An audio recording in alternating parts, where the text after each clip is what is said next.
Hello and welcome back. मैं हूं उस्मान आता और इंग्लिश गुरु आता में आपका फिर से स्वागत है। So dear aspirants and my dear students, जो अगला लेक्चर मेरा है वो है एक पोएम, एक बहुत अच्छी पोएम है an evening wet with rain. Vedpal Deep की है। ओके, 1929 में पैदा हुए थे और 1995 में इनकी डेथ हुई थी। चलिए मैं आपको थोड़ा सा इस पोएम के बारे में पहले बताता हूँ कि अक्सर ऐसा क्या होता है, जो पोइट्रीज है ना, इसमें जितनी भी इंटरप्रिटेशंस होती हैं, अलग अलग इंसान इसकी इंटरप्रिटेशन करता है अपने अपने पॉइंट ऑफ व्यू से, राइट। अब देखिए क्या होता है, आप हाँ, हर पॉइंट ऑफ व्यू गलत तो नहीं हो सकता है, बट इतना जरूर हो सकता है कि वो जो एक्चुअल उसकी ट्रांसलेशन होती है वो मतलब पूरी तरह से वो नहीं होता है। हाँ, आसपास होते हैं, कोई थोड़ा दूर होता है, कोई थोड़ा उससे दूर होता है, कोई नजदीक होता है, राइट। अब देखो अक्सर क्या होता है पोइट्रीज में अक्सर पोइट्स की जो लाइंस लिखते हैं ना, वर्ड्स होते हैं, वो एम्बिगियस होते हैं। एम्बिगियस का मतलब होता है ऐसे जिनमें थोड़ा कंफ्यूजन रहता है। पोइट्रीज में अक्सर ऐसा होता है कि रीडर्स ना बहुत सारी जगहों पे कंफ्यूज रहते हैं कि एक्चुअल में यहाँ पर पोइट का मतलब क्या था, राइट। पोइट का मतलब क्या था एक्चुअल में यहाँ पर।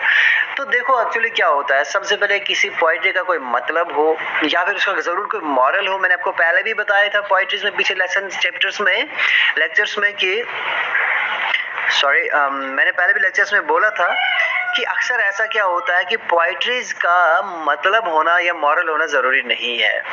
तो क्यों, ये क्या है, this is literature, right. Literature जो होता है इसका मेन जो मकसद होता है ना, जो मेन एम हो इसका होता है वो होता है to entertain the readers, right. Readers को एंटरटेन करना। मतलब देखो क्या होता है, जब आप पोइट्री पढ़ते हैं, पोइट्री पढ़ने के बाद आपको ये फील होता है कि क्या इस पोइट्री में क्या इमेजिनेशन थी, क्या मजा आया, क्या बात थी इसमें, क्या राइमिंग स्कीम थी। जो आप ऐसा फील करोगे तो समझो that is the richest form of literature, right. तो बहुत सारे पोइट्स ऐसे क्या करते हैं, रीडर्स को कंफ्यूजन में रख लेते हैं कि अक्सर कंफ्यूजन रख लेते रीडर्स को कि एक्चुअल में उसका मतलब क्या था। और बहुत सारे लाइंस कुछ ऐसे भी होते हैं वो कंफ्यूजन में रखना नहीं चाहते हैं, लेकिन उस वक्त पोइट ने क्या किया होता है, अपने सिचुएशन के मुताबिक पोइट्री की होती है। और जो उस वक्त की सिचुएशन होते हैं, उस सिचुएशन को अगर हम नहीं जानते हैं तो वो लाइंस के एक्चुअल मीनिंग तक हम नहीं पहुंच पाते हैं, राइट। वैसे ही क्या होता है, सपोज अगर वर्ल्ड वार चल रहा था या फिर मतलब फ्रीडम स्ट्रगल चल रही थी, उन दौरान बहुत सारे पोइट्स हैं जिन्होंने क्या किया, जैसे स्पीक अप का आपका हुआ है ना, वो है। अगर हम नहीं जानते कि उसकी मतलब जो उसकी डेट ऑफ बर्थ क्या है, डेथ क्या, और जब उसने पोइट्री लिखी उसका टाइम क्या था, तो उस वक्त हम देखते सिचुएशन क्या थी कि उसके अकॉर्डिंग उसने वो स्पीक अप लिखा हुआ था, राइट। अगर हमें वो नहीं पता होता तो एक्चुअल में उसकी ट्रांसलेशन हमें पता नहीं होती। अब चलिए मैं कोशिश करता हूँ जितने भी पॉइंट ऑफ व्यू इसके निकल के आते हैं वो सारे के सारे मैं आपके सामने रखने की कोशिश करूंगा। Okay, let's start an evening wet with rain. चलिए देखा होगा आपने, सबसे पहले क्या पॉइंट क्या करता है, एक शाम की बात करता है, राइट। एक शाम की बात करता है। वो शाम क्या होती है, उस शाम को बारिश पड़ी होती है तो वो शाम गीली होती है, वेट होना है, गीलापन होना, ठीक है।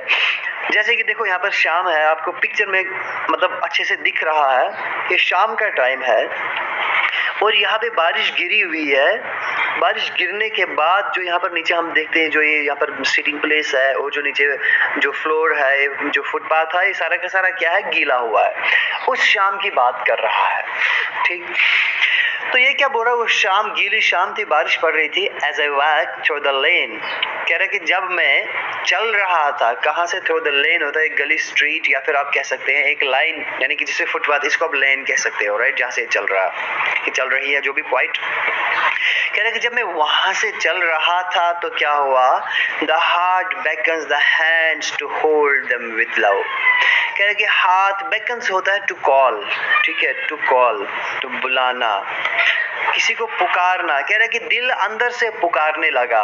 क्या पुकारने लगा, the hands to hold them with them, beckons the hands. Point क्या करने लगा, उन हाथों को पुकारने लगा, ढूंढने लगा, ठीक है ना। और ये चाहत महसूस, ये चाहत दिखाने लगा कि काश वो हाथ हो, उन हाथों को मैं प्यार से पकड़ दूं। अब सवाल है यहाँ पर, the hands to hold them with love, कौन से हाथ। एक्चुअली देखो मैं आपको बताता हूँ कि यहाँ पर आपको समझ में आएगा किस किन हाथों को पुकार रहा हो। देखो ध्यान से सुनना। सपोज अगर हम बात करेंगे जो पोइट है ना, आप जब फाइनल पोइट्री पढ़ लोगे उसके बाद आपको ये पता चलेगा कि पोइट क्या करता है। जो ये इवनिंग है एक्चुअली में ये दोनों तरह से इस इवनिंग को कंपेयर करते हैं। एक तो वो इवनिंग जब वो चल रहा होता है फिजिकली जो अपीयरेंस वहां पर करंट में है, दूसरी उस इवनिंग की बात कर रहा है, कह रहा है कि जब उसकी जिंदगी जब वो बूढ़े यानी बुढ़ापे की उम्र को पहुंच चुका होता है, उसकी जिंदगी की शाम को जब पहुंच गया होता है, अपनी लाइफ की इवनिंग की बात भी कर रहा है यहाँ पर वो।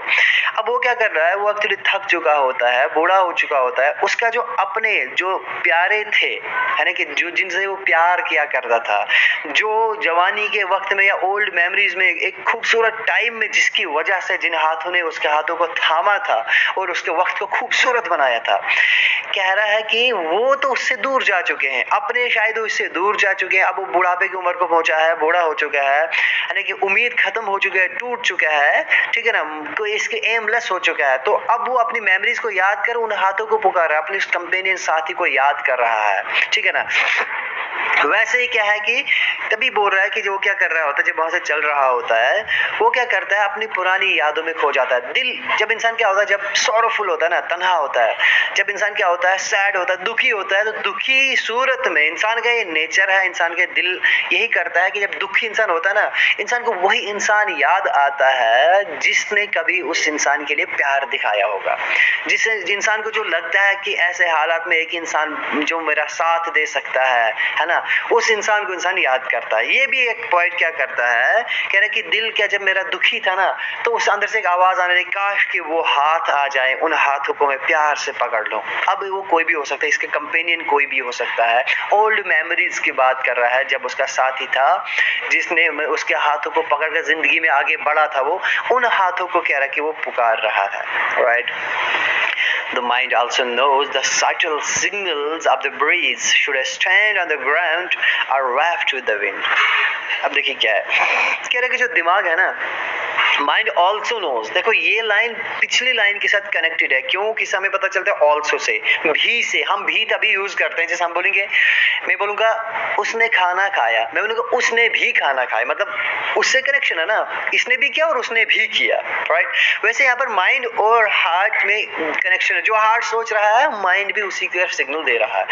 कह रहा है कि जो माइंड है वो भी क्या करता है, वो जानता है, सटल होता है, ओबियस जाहिर, जो दूर से इंसान को पता चल जाएगा, है ना, ओबियस सिग्नल्स। कह रहे कि जो ब्रीज चल रही है ना उस वक्त, हवा जो चल रही है, ब्रीज कह रहे कि वो क्या कर रही है, सिग्नल्स दे रही है। उसके जो ओबियस सिग्नल्स है ना, उसके उस ब्रीज के माइंड उनको भी जानता है ना, माइंड ऑल्सो, माइंड भी उन सिग्नल्स को जानता है। क्या जानता है, सपोज उस ब्रीज के साथ क्या पता कोई यादाश्त उसकी रही होगी, उस ठंडी हवा, कभी ऐसा एटमॉस्फेयर रहा होगा ओल्ड यानी कि पास्ट मेमोरीज के दौरान उसके कंपेनियन के साथ। तो कह रहा है कि वो ब्रीज जो चल रही है ना, जो हवा जो चल रही है, वो सिग्नल्स दे रही है, और उन सिग्नल्स को माइंड भी जानता है, उन सिग्नल्स को, है ना, उनके साथ कोई रिलेशन था, उस ब्रीज के साथ कोई रिलेशन था, कोई पुराने टाइम पे और ओल्ड मेमोरीज के दौरान, खूबसूरत लम्हों के दौरान उस ब्रीज का कनेक्शन था। कह रहा है कि माइंड भी उसको जानता है, राइट। फिर आगे बोलता है, should stand on the ground or raft with the wind। फिर क्वेश्चन करता है खुद से, अब ये एमलेस है ना, कोई मकसद नहीं, इसका जाऊं काम, कोई डेस्टिनी नहीं है, बस चल रहा है वो। अब कह रहा है कि क्या मुझे इस ग्राउंड में बैठ जाना चाहिए, क्या मैं जहां पे चल रहा हूं मुझे यहीं पर बैठ जाना चाहिए, और weft with the wind, weft होता है टू मूव, या फिर मैं हवा के साथ साथ मूव करता जाऊं, है ना, चलता जाऊं मैं, है ना, आगे की तरफ चलता जाऊं मैं। ऐसा है कि आपने देखा होगा जो पोइट्री है, इंग्लिश पोइट्री है, वो जो उर्दू पोइट्री है ना, पोइट्री तो खैर पोइट्री होती है, वो बहुत रिलेटेड होती है। बहुत सारे जैसे 10th की पोइट्री है, 10th में अगर आप बात करेंगे जो 10th की जो उर्दू की, अगर बहुत सारे जो उर्दू भी पढ़ते हैं, उर्दू में आपने देखा होगा जो यहाँ पर ये बोलता है कि हवा के साथ मैं बह जाऊं। एक शायर है, मुझे याद आ रहा है, वो है कि एक शायर है, पोइट बोलता है उसमें, वो ये कहता है कि मुझको हवा उड़ा के जिधर चाहे ले चले, पत्ता हूँ और शाख से टूटा हुआ हूँ मैं। वहीं पर ये बोल रहा है कि वेफ्ट विद द विंड, कह रहे कि हवा मुझे अपने साथ ले जा रही है, और मैं ये सोच रहा हूँ कि क्या मुझे यहाँ पर बैठ जाना चाहिए, या फिर हवा चल रही है, मैं भी हवा के साथ साथ आगे मूव करता जाऊँ, है ना। ये एमलेसली चल रहा है, कोई इसका मकसद नहीं होता, बस चल रहा होता है वो, ओके। फिर आगे का जो इमेजरी यहाँ पर क्रिएट करता है, आगे की सिचुएशन बताता है, windows, doors, earnings of the house are wrecked कह रहे कि मैं जो आसपास के जो मकान है मैं देख रहा हूँ उनकी खिड़कियां, दरवाजे और आर्निंग्स होता है दरवाजे के ऊपर का जो शेल्टर टाइप का होता है ऐसे, यानी कि दरवाजे के ऊपर होता है, ये नीचे दरवाजा होता है, ठीक है ना, इसके ऊपर जो होता है in front of the door या विंडो, इसको हम आर्निंग बोलते हैं, राइट। कह रहे कि जो आर्निंग्स है, दरवाजा है, खिड़कियां हैं, सारे के सारे क्या हैं, वो गीले हो चुके हैं बारिश की वजह से। Cool breezes stirred the leaves of yonder banyan tree। तो कह रहे कि yonder होता है at some distance, कुछ फासले पर, थोड़ी दूरी पर।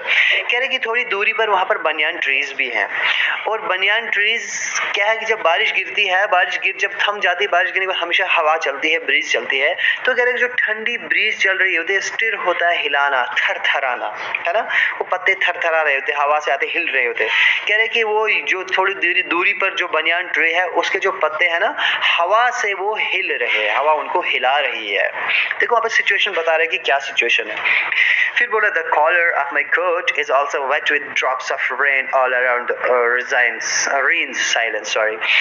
तो जो collar of the my coat, कह रहे जो मेरा कोट है उसका जो कॉलर है वो भी क्या हो चुका है, गीला हो चुका है बारिश की बूंदों से, विद ड्रॉप्स ऑफ रेन, बारिश की बूंदों से मेरा कोट का कॉलर भी गीला हो चुका है।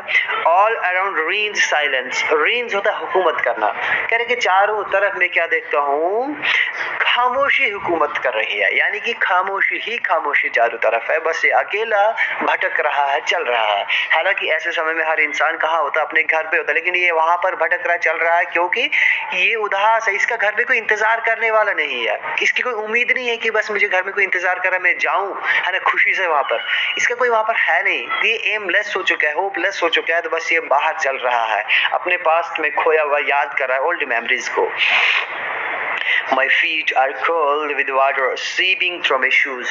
कह रहा कि my feet are cold, कह रहा कि मेरे जो जूते जो मेरे पैर है ना वो ठंडे पड़ चुके हैं ना, with water seeping through my shoes, क्योंकि पानी मेरे जूते से अंदर आ रहा होता है ना, पर्कुलेट हो रहा होता है, अंदर आ रहा होता है पानी, ठीक है ना, तो उसकी वजह से क्या हो गए हैं, मेरे जो पैर हो गए वो ठंडे हो गए हैं। My eyes are heavy with sleep, है ना, और मेरी आंखें क्या भारी भारी लग रही, नींद की वजह से, नींद की तरह है ना, भारी भारी लग रही है ना, नींद के साथ भारी भारी लग रही है। या फिर कह रहा कि यार ये नींद है या और इज इट फीवर, कह रहे कि मुझे पता नहीं चल रहा है, मेरी आंखें बस भारी भारी लग रही है, लेकिन मुझे समझ में नहीं आ रहा क्या ये मुझे नींद आ रही है या कोई बुखार है मुझे, या तेज बुखार है मुझे, फीवर है मुझे, कह रहे मुझे समझ में नहीं आ रहा है, इसलिए मुझे आंखें भारी भारी लग रही हैं, बस मैं चल रहा हूँ, टूटा हुआ हूँ, थका हुआ हूँ। The ground is very slippery, there is no place to stand। कह रहे कि जो ग्राउंड है जहाँ से बारिश हो रही है तो वो पूरा का पूरा क्या है, स्लिपरी है, यानी फिसल जाता है इंसान, स्लिपरी है, बारिश गिरने को तो ऑब्वियसली बात है, स्लिप हो जाता है।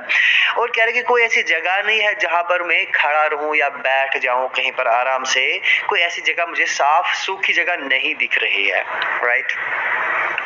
Okay, the mind is exhausted, looks for some spot to rest। कह रहा है कि मेरा माइंड क्या हो चुका है, वो थक चुका है ना, मेरा दिमाग थक चुका है और वो ढूंढ रहा है, looks for some spot to rest, और कोई जगह ढूंढ रहा है बैठने के लिए। अब देखिए मैं आपको बताता हूँ, यहाँ पर सबसे पहली बात है माइंड तो देखता नहीं है, माइंड सोचता है। यहाँ पर माइंड से माइंड को इसने क्या आइज दी है, इसको हम बोलते हैं यहाँ पर पर्सोनिफिकेशन, है ना, इनएनिमेट थिंग, है ना, एब्स्ट्रैक्ट थिंग को इसने क्या किया, एक ह्यूमन बीइंग की वो मतलब फीचर्स दी हैं, तो इसको हम पर्सोनिफिकेशन बोलते हैं, राइट। ये चीज मैं एक्सप्लेन कर चुका हूँ, figures of speech, poetic devices जितने भी है पीछे मैं एक्सप्लेन कर चुका हूँ, पोएट्रीज में बहुत सारी, तो आप इसलिए मैंने पोएट्री जाके देख लीजिएगा, मैंने यहाँ तक सारी बनवाई है। ओके, देखो क्या बोलता है कि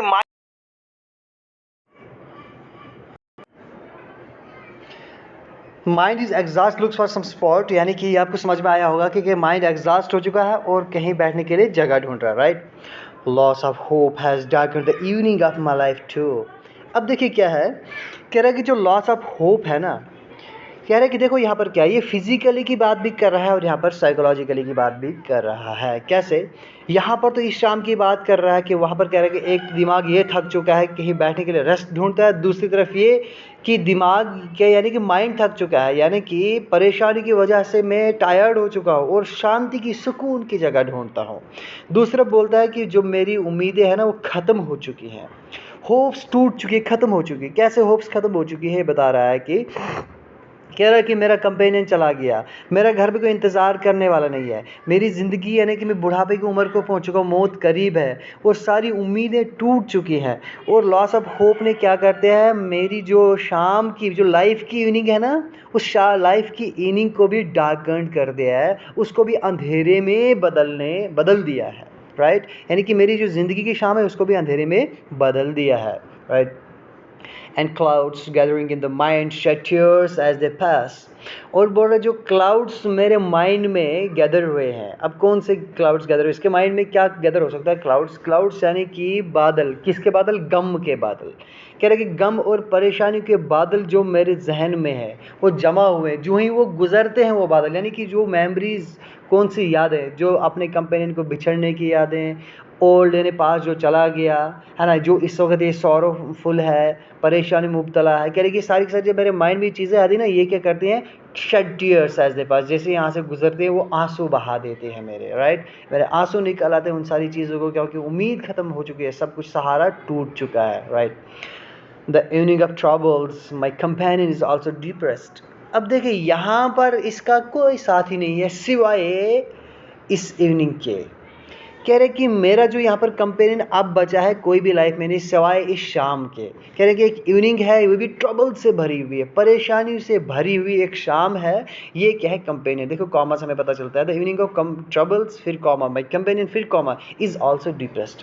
कह रहे कि ये जो शाम है ना, देखो इमेजिनेशन किसी क्रिएट कर रहा है, ऐसे माहौल को, ऐसी सिचुएशन को क्रिएट कर रहा है जैसे कि सॉरोफुलनेस, सैडनेस चारों तरफ है। कह रहे कि मेरा कोई साथ ही नहीं, सारे लोग अपने अपने घरों में जा चुके, अपने अपने मंजिल की तरफ जा चुके हैं, लेकिन मेरा कोई यहाँ पर साथी नहीं बचा है। इसलिए मेरा अगर कोई साथी यहाँ पर है, जो माई कंपेनियन है, वो सिर्फ इवनिंग है, वो भी शाम है, वो भी कौन सी शाम, मुश्किलों से, ट्रबल्स से, परेशानी से भरी हुई मेरी शाम है जो मेरी कंपेनियन है। और कह रहा है कि ये शाम भी डिप्रेस हो चुकी है, परेशान हो चुकी है, सौरो हो चुकी है। And takes me along holding me by the arm. और कह रहा है कि यही जो शाम है क्या कर रही है, मैं खुद नहीं चल रही, शाम मुझे बाजू में पकड़ कर आगे ले जा रही है ना। Holding me by the arm, मेरा हाथ, मेरा बाजू पकड़ के ये शाम मुझे अपने साथ खींचे ले जा रही है, चला के ले जा रही है। ये भी डिप्रेस है मेरी तरह शाम। इस सिचुएशन देखो, इमेजिन यहाँ पर इसे क्रिएट कर रहा है, ठीक है ना। इसने यहाँ पर शाम को, ट्रबल्स को कंपेनियन कहा है, right. Okay. In childhood, I stood alone in my courtyard, and waves of air brought the sound of cymbals. कह रहा कि इन चाइल्डहुड, बचपन में क्या होता है अक्सर, इन चाइल्डहुड कह रहा कि जब मैं छोटा था, अब देखो अपनी उस बचपन वाली मेमोरी को, याददाश्त को याद कर रहा है। कह रहे कि जब मैं छोटा था मैं क्या करता था, अपने कोर्टयार्ड में, अपने मकान के कोर्टयार्ड में क्या करता था, अकेले में बैठा रहता था या खड़ा रहता था, वहाँ पर मैं अकेला रहा करता था। और जो हवा चलती थी ना, the waves of air brought the sounds of symbols. Symbols होता है एक किस्म का म्यूजिक इंस्ट्रूमेंट, राइट। इस तरह प्लेट्स जैसे होते हैं, ठीक है ना, उसको या फिर इंसान यहाँ पे स्टिक से मारता है, या फिर इन दोनों को हाथ में पकड़ के एक दूसरे टकराता है इंसान है, ज़्यादातर स्टिक से ही, क्योंकि वो बहुत बड़ा होता है, एक मेटल का होता है। कह रहे कि कहीं किसी मंदिर में या कहीं पर ये साउंड्स बज रही होती हैं, वो आवाज़ जो हवा की वेव्स के ज़रिए से आवाज़ें मेरे कानों तक आती थी, और मैं एक किस्म की खुशी, एक सुकून महसूस करता था। कह रहे कि ये बचपन, मुझे उसको बचपन अपना याद आ रहा है। कह रहे कि नहीं, आज वो टाइम ख़त्म है ना, कि आज वो ज़माना ख़त्म है, वो वक्त ख़त्म है। We regret that the day is gone by don't return. कह रहे कि हम अब पछताते हैं। हाँ, अक्सर जब वक्त गुजर जाता है इंसान क्या करता है, पछताता है। क्या करता है कि जब डे इज़ गॉन बाय, जो दिन गुजर चुके हैं, डोंट रिटर्न, वो कभी भी वापस नहीं आता। यानी कि जो ज़माना गुजर चुका तो वापस कभी नहीं आता। एक गाना भी है ना, गुजरा हुआ ज़माना आता नहीं दोबारा, है ना। ये वही है कि गुजरा हुआ ज़माना जो कह रहा है कि जो गुजर जाता है इंसान, फिर पछताता है उस वक्त को, लेकिन वापस नहीं ला सकता। How to call back times past and gone. अब कैसे कहता है उस टाइम को, उस पास्ट को वापस लाया जाए जो एक बार गॉन हो चुका हो, गुजर चुका हो। देखो यहाँ पर हाउ का मतलब होता है कि नहीं, यहाँ का मतलब क्वेश्चन वर्ड ये नहीं। अगर क्वेश्चन वर्ड होता है यहाँ पर क्या होता है, exclamatory, I mean note of interrogative यहाँ पर होता है, मार्क होता है।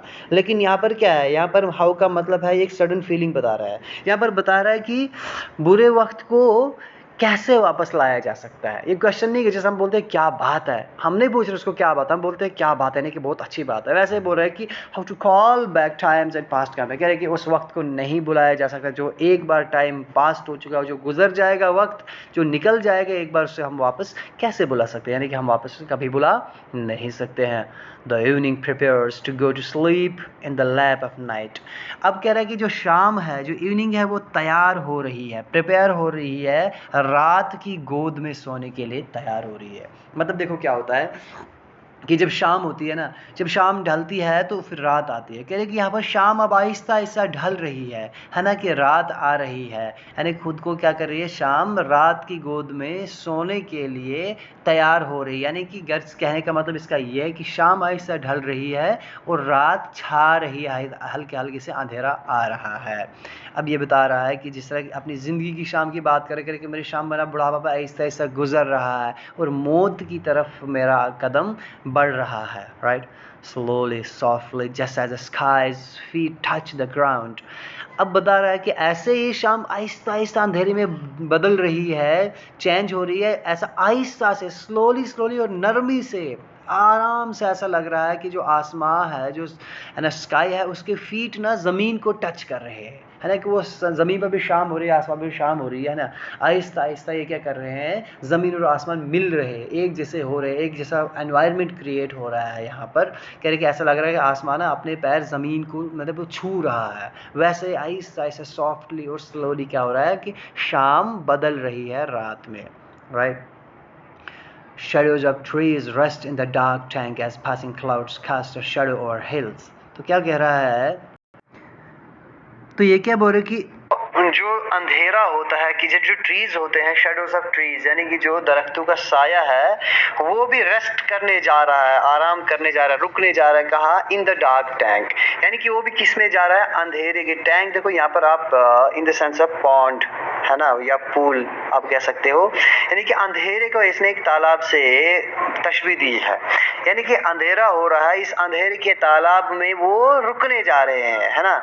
ऐसा वो जैसे जो ही सूरज डूब रहा होता है, शाम हो रही थी ना, यानी कि जो साया होता है दरख्तों का, वो भी वैसे वैसे मूव करता है, जहाँ जहाँ सूरज मतलब मूव करेगा, डूबेगा, जहाँ जहाँ साया मतलब वैसे वैसे मूव करेगा। कह रहे कि इनके साया वैसे मूव कर रहे हैं, और वो भी कहाँ जा रहे हैं, यानी कि वो अंधेरे में डूबने जा रहे हैं, यानी कि उनका साया भी खत्म हो जाता है। जब लाइट खत्म हो जाता है तो किसी का साया भी नहीं रहता है। और ऐसा जैसे कि as some passing clouds cast shadow over, ऐसा कि जैसे कि क्या होता है कि कभी सूरज दिन के वक्त जैसे पहाड़ों के ऊपर से, है ना, जैसे पहाड़ होते हैं ऊपर से, ऐसा क्या होता है कि बहुत सारी, यानी कि यहाँ से क्या होता है, बादल यहाँ की मूव कर रहे होते हैं, तो जो यहाँ से सन होता है, इसकी जो लाइट पड़ती है, जो इसका साया यहाँ से ऐसा होता है, पास कर रहा होता है ना, इनके ऊपर से पास कर रहा होता है, ऐसे यहाँ से अंधेरा कर रहा होता है, वैसे ही जैसे कि ये ऐसे अंधेरा कर रहा होता है, वैसे बोल रहा है कि ये क्या कर रहे हैं, जब क्या करता है कि जो पासिंग क्लाउड्स होते हैं वो पास करते हैं ओवर द हिल्स, पहाड़ों के ऊपर से उनका शेडो वो कास्ट करते हैं, एक शेडो डालते हैं वो। वैसे ही यह भी ये जो शेडो ऑफ द ट्रीज है, वो भी क्या कर रहे हैं, वो शेडो इस मतलब अंधेरे में डूब रहे हैं, वो शेडो खत्म हो रहा है इसमें। There is activity in the house lit with electric bulbs। अब कह रहा है कि आगे चल रहा हूँ मैं क्या देखता हूँ, जब अंधेरा हो चुका है, अब है ना, शाम खत्म हो गई है, शाम खत्म होने वाली है ना, कि अब थोड़ा सा अंधेरा भी हो रहा है, थोड़ा थोड़ा। तो कह रहा है कि आगे मैं चल रहा हूँ तो मैं क्या देखता हूँ, एक मकान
उस्मान आता और